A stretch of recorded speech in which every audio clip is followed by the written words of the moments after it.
What is the secret behind China's reverse play? Imagine jet engine blades made from metallic glass that rival the West's most expensive single crystal parts at roughly 1/4 of the price. For decades, the turbine blade, the heart of a modern Aero engine, belonged to a small club. The accepted path said only single crystal superalloys could survive the core's heat. Grown slowly, machined precisely, coated carefully, and guarded by patents and secrecy. The new claim is direct. Chinese engineers produced turbine blades using an amorphous alloy, also called bulk metallic glass, or BMG. The name glass misleads. This is metal quenched so fast that atoms freeze before they can form a lattice. Picture a single crystal blade as a perfect atomic brick wall. Order brings strength, but it is unforgiving and costly. A small flaw can become a crack, and perfection demands time and money. BMG is different, an atomic melt that sets so quickly it cannot crystallize.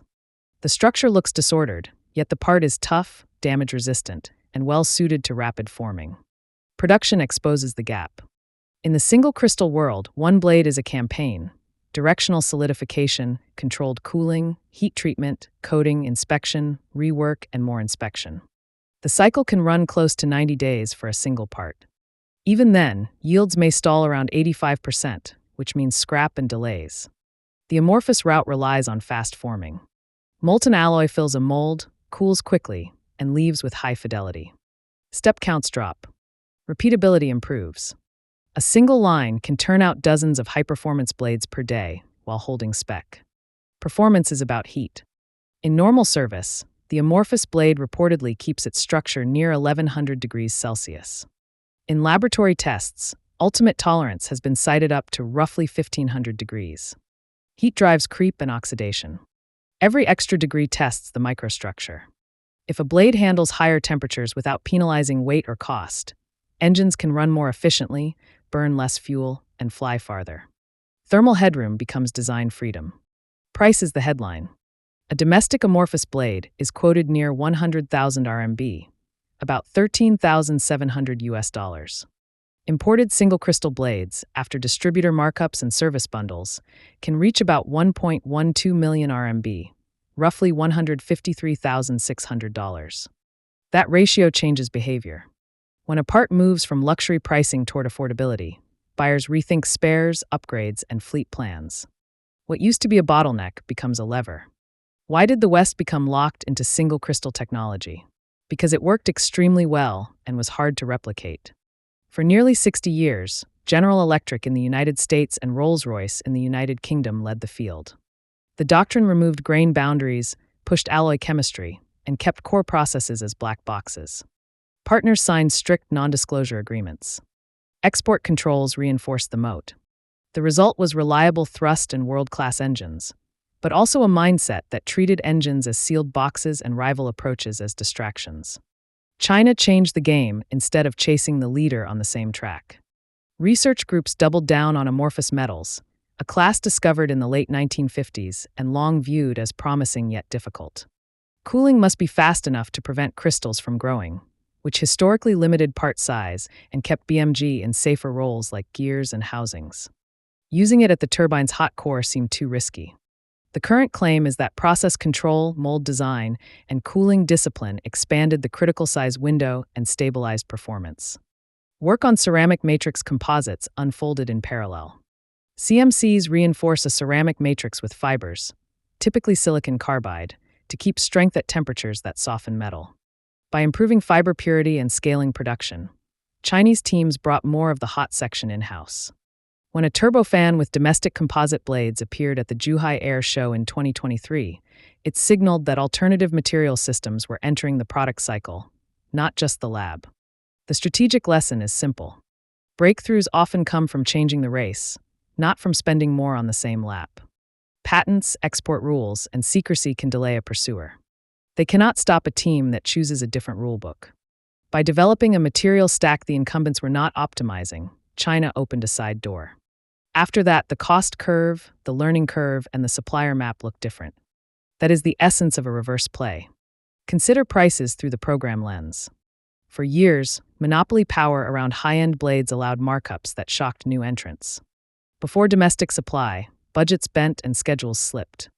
With local production, the pressure eased. A 1/10 price ratio can make the difference between a fragile program and a durable one.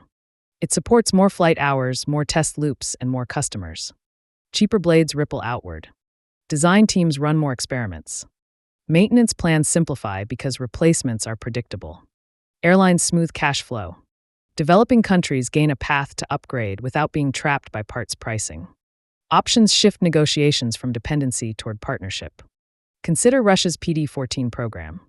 Its single crystal blades reportedly handle around 1700 degrees Celsius, an engineering feat. Yet yields near 60% keep costs elevated.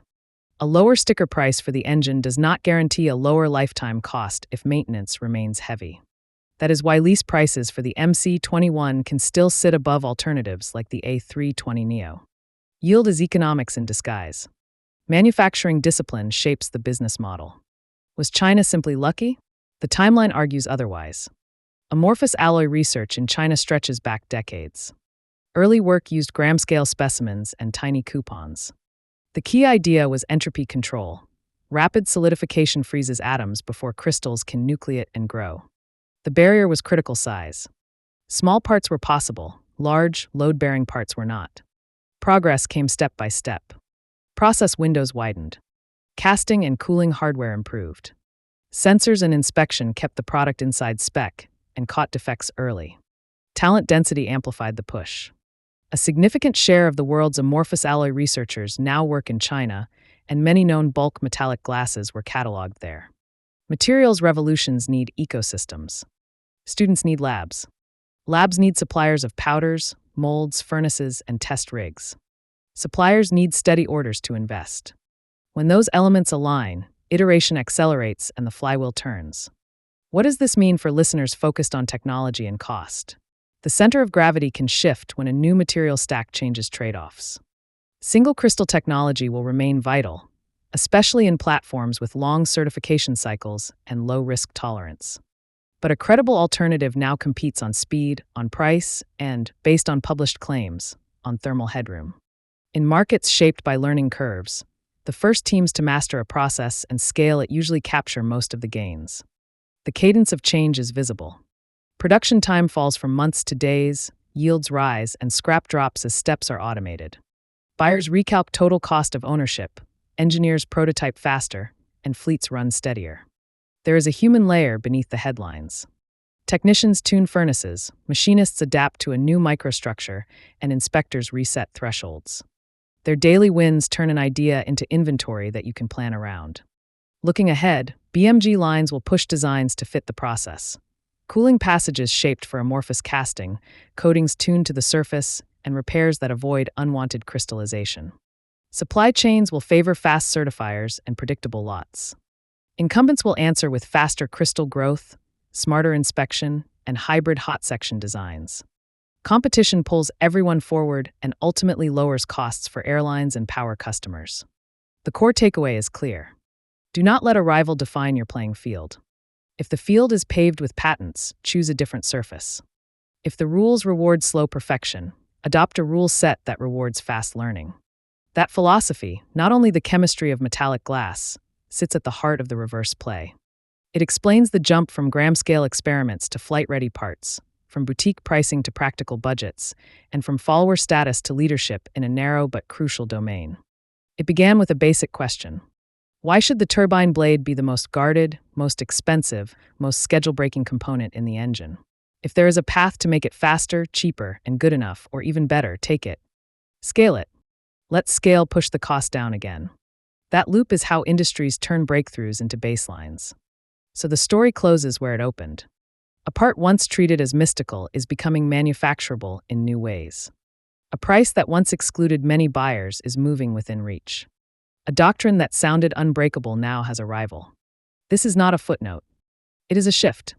For anyone tracking technology and industrial power, it is a clear signal, and a reminder that the next edge often appears where incumbents stopped looking.